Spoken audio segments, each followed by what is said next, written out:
I'll say it publicly, we're very disappointed with NATO.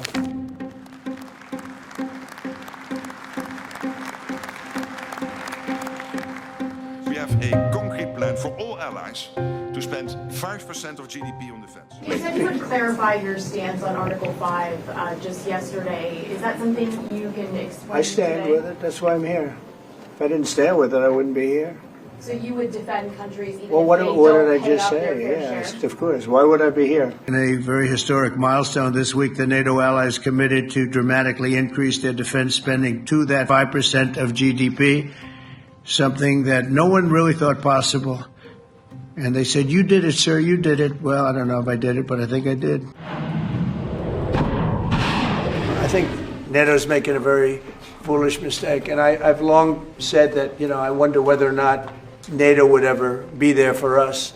So this was a great test, because we don't need them, but they should have been there.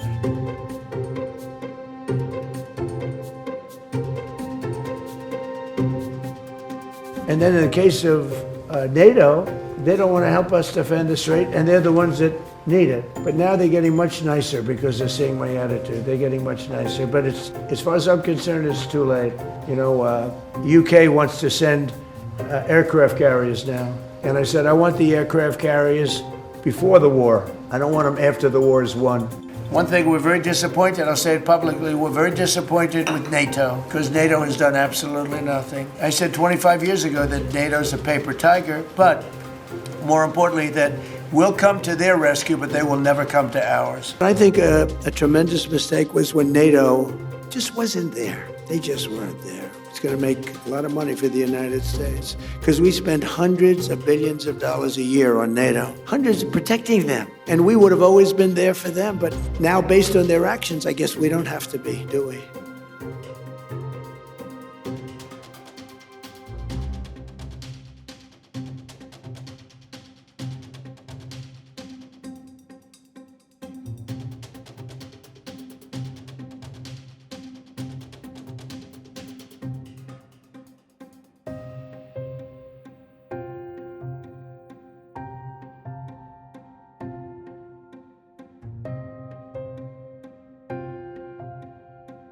If ever the US will be under attack, your allies will be with you. Absolutely, there's an absolute guarantee. I really want to tell you this because this is important. It pains me if you think it is not. And under your leadership, this alliance is stronger than ever. Thank you very much. It's a great compliment.